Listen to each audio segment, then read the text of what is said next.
তোমাক আজি এনেকুৱা এজন মানুহৰ লগত চিনাকি কৰি দিম তুমি চিনাকি হৈ বহুত ভাল পাবা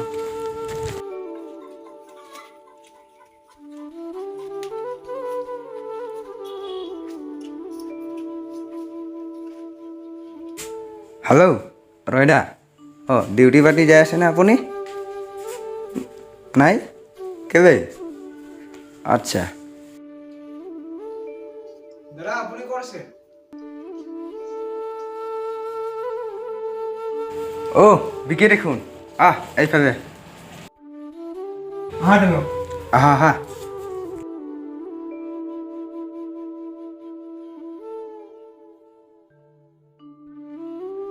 বহা বিকি তুমিও বহা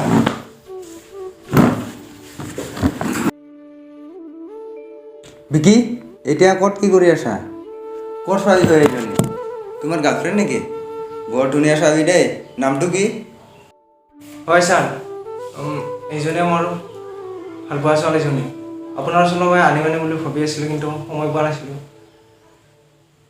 ইয়াৰ নাম পূজা হ'ব এতিয়া আনিছাতো পিছে এটা কাম আছিল তোমালোকে কৰিব পাৰিবানে কি কাম ছাৰ কামটো হ'ল তোমালোকে পাহাৰত যাব লাগিব তাতে যদি কোনোবা মানুহে গছ কাটি আছে তেতিয়াহ'লে তোমালোকে তাৰ ভিডিঅ' বনাই আনি মোক দেখুৱাবা মই অকলে নেকি ছাৰ নহয় তোমালোকে দুয়োজনে যাব লাগিব নোৱাৰিবা নেকি যদি তোমালোকে এই কামটো কৰি আনিব পাৰা তেতিয়াহ'লে মই তোমালোকক চাকৰি দিম কালি তোমালোকে ৰেডি হৈ মোৰ তাত আহিবা চাবা কিন্তু কামটো ডেঞ্জাৰিয়াছ আৰু বৰ ৰিক্সৰ মোৰ বিশ্বাস আছে তোমালোকে দুয়োটাই পাৰিবা ছাৰ আমি এতিয়া যোৱা তেন্তে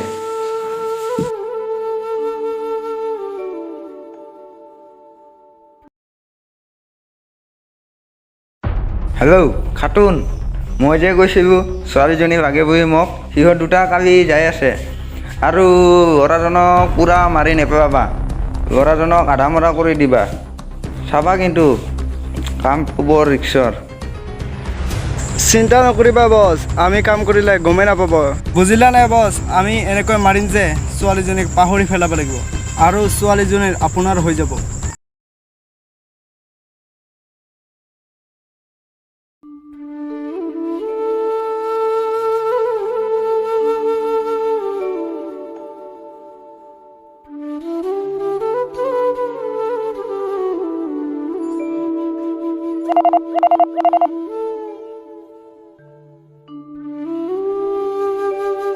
হেল্ল' হেল্ল' বিকি কি কৰি আছা কালিৰ কাৰণে ৰেডি হৈ আছোঁ আৰু ছাৰে যে কামটো কৰিব দিছে পাৰিমনে কৰিব কিয় নোৱাৰিবা নেকি ছাৰে এটা আমাক কিবা বিশ্বাসত দিছে ন পাৰিব লাগিব বিশ্বাস আছেনে পাৰিম বুলি তুমি চিন্তা কৰি নাথাকিবা পাৰিম আমি পাৰিমতো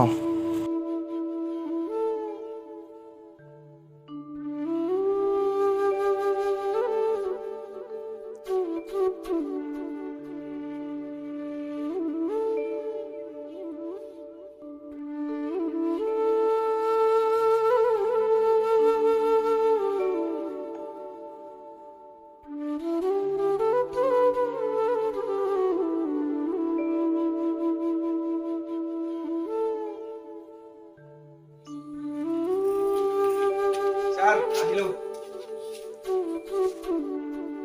অ' তহঁতে আহি পালি ৰুমতে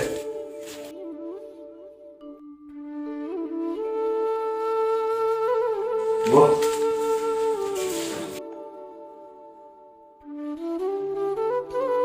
কামটোতো মই সিদিনা বুজাই দিছিলোঁৱে যেন কামটো ভালদৰে কৰা এতিয়া তোমালোকে যাব পাৰা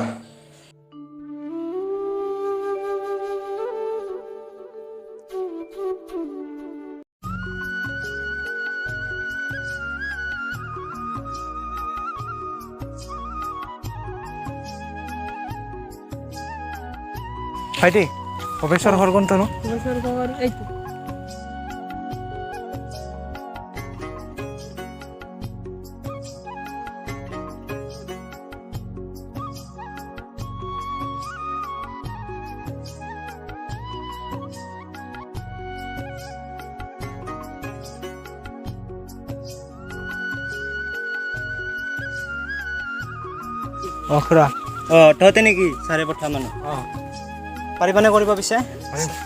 চাবা কিন্তু অলপ ডেঞ্জাৰাছ কাম আছে অলপ ভাবি চিন্তি কৰিবা যা বল খুৰা আহো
আমাৰ ভিডিও বানাবে এটা কেনে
বাবা হাতত কোনোবাই ল'ৰা এজন পৰি আছে কোনোবাই মাৰি থৈ দিছে নেকি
তুমি কোন মই ক'ত আছো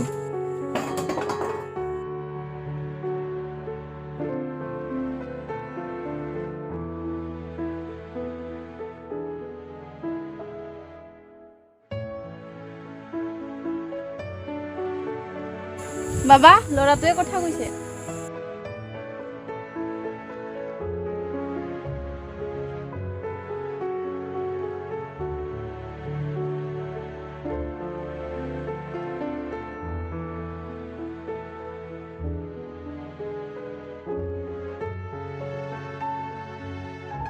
বাবা তোমাৰ নাম কি? তোমাৰ ঘৰ ক'ত? তুমি ক'ৰ পৰা আহিছা?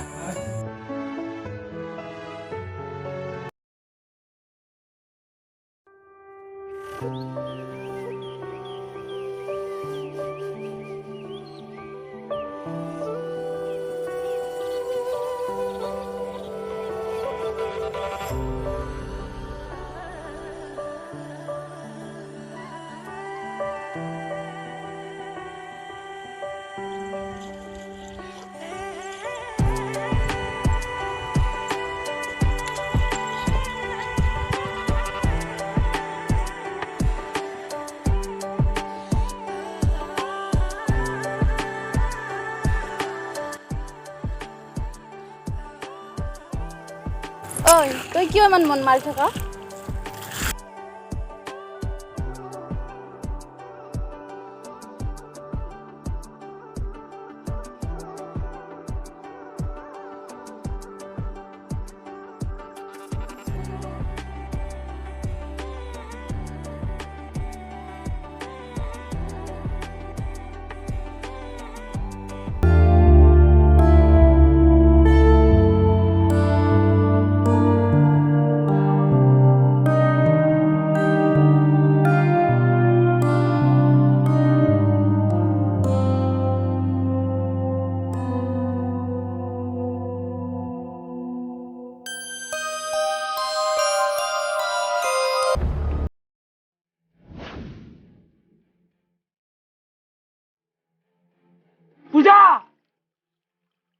পূজা কোন হয়?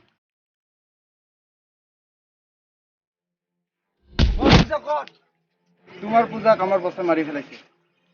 তোমাৰ বছ কোন হয়? Ranger David. কি বছে এনেকুৱা কাম কৰিব পাৰে? মোৰ বিশ্বাস নহয়। তেতিয়াহ'লে শুন,